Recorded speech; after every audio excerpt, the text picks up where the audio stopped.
Ciao a tutti amici, abbiamo un altro book tag che ho trovato qui su internet, taggo sotto un po' di canali se volessero riproporlo e comunque anche gli altri sentitevi liberi di riproporlo se vi interessa. Questo è ispirato ai personaggi Disney, anche se io sono un po' grande, comunque mi è sembrato simpatico per cui ho pensato di farlo. Numero 1, la sirenetta, un personaggio fuori dal suo elemento, un pesce fuor d'acqua. Qui vi cito la bella Cora, che è la protagonista del Postino suona sempre due volte di James M. Cain, che è praticamente una bella donna, la classica femme fatale che voleva fare una vita, diciamo, un po' più agiata, voleva fare avere successo nella vita, eccetera. In realtà si ritrova sposato con un vecchio greco, proprietario di una locanda, in una vita infelice, intrappolata in una vita che non le piace.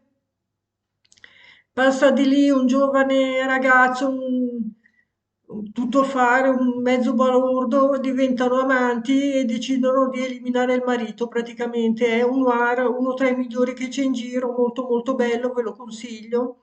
E lei praticamente si ritrova come un pesce fuor d'acqua, è in una vita che non voleva fare, diciamo.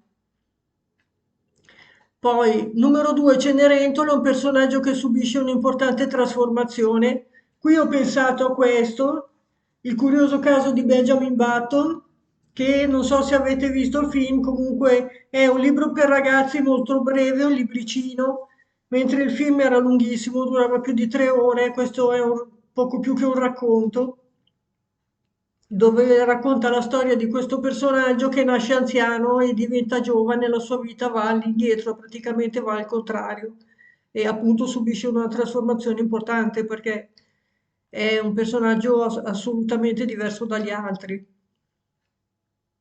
Numero 3, Biancaneve, un libro con una varietà di personaggi. Qui ho pensato a un libro della serie dell'87esimo distretto, che ve ne ho già parlato, questo è Gioco di pazienza per l'87esimo distretto, da cui è stato tratto un telefilm della serie del Tenente Colombo che si intitola Indagine in Castro. È stato tratto da questo libro. Comunque, tutta la serie è ambientata in un distretto di polizia dove ci sono tantissimi personaggi nel corso degli anni che cambiano, si modificano, alcuni si dimettono, alcuni vanno in pensione, eccetera.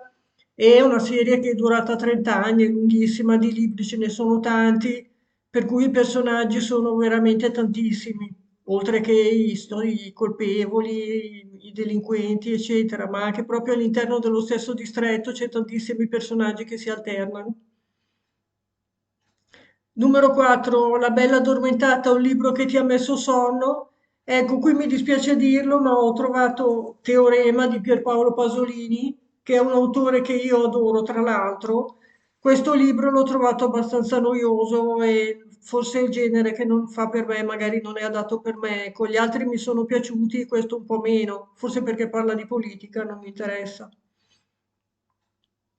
Numero 5, il Re Leone, un personaggio a cui è accaduto qualcosa di traumatico durante l'infanzia e qui ho pensato a Lolita di Nabokov che appunto è rimasta sedotta da un professore molto più vecchio di lei da ragazzina, lei aveva 12 anni, hanno questa storia d'amore piuttosto drammatica e che finisce anche non tanto bene, appunto una ragazzina che subisce un trauma.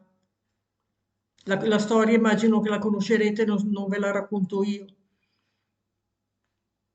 Numero 6, La Bella e la Bestia, un libro bestiale, cioè un grande libro da cui eri intimidito, ma la cui storia hai trovato meravigliosa. Qui ho pensato a La Valle dell'Eden di John Steinbeck, un librone, un libro all'apparenza pesante, ma in realtà si legge benissimo, che racconta la storia tra il bene e il male.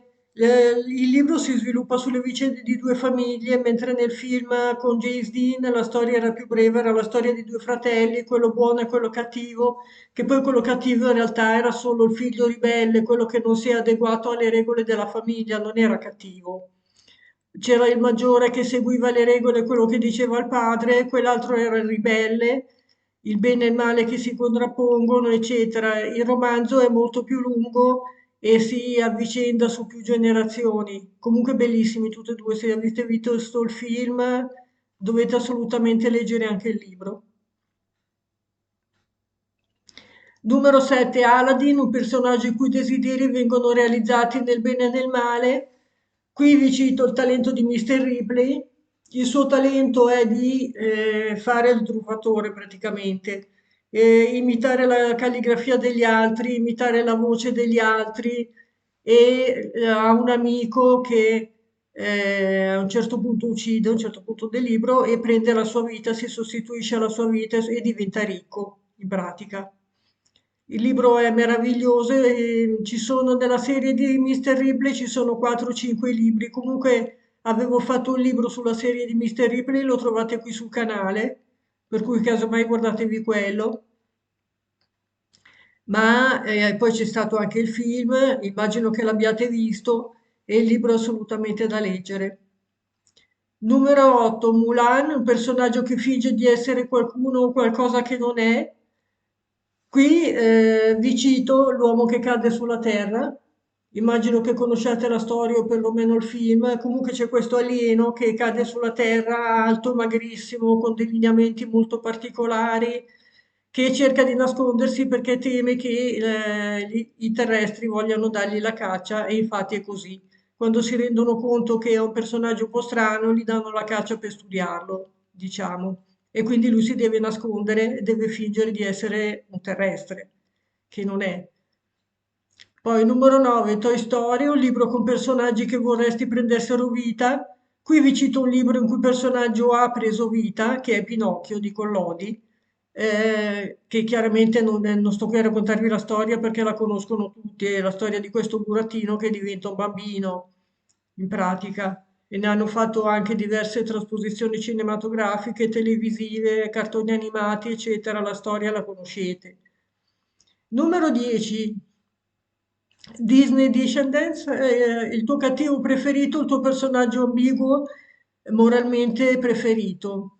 Allora, qui vi cito il conte William Emgley, che è un personaggio dei Pilastri della Terra di Ken Follett, che è il cattivo. Questa storia è un mystery, una storia d'amore dietro la costruzione di una cattedrale si svolge tutta la storia dei vari personaggi, ci sono sia personaggi poveri, proprio del popolo del Medioevo, è ambientato in epoca medievale questo è il libro, poi ci sono i nobili, cui faceva parte anche Lord William, il clero, la chiesa, c'è un regicidio all'inizio del libro e poi il libro fa parte di una quadrilogia, no, sono 5 libri, non 4. Ehm, Per cui è una storia lunghissima, insomma, da leggere tutta.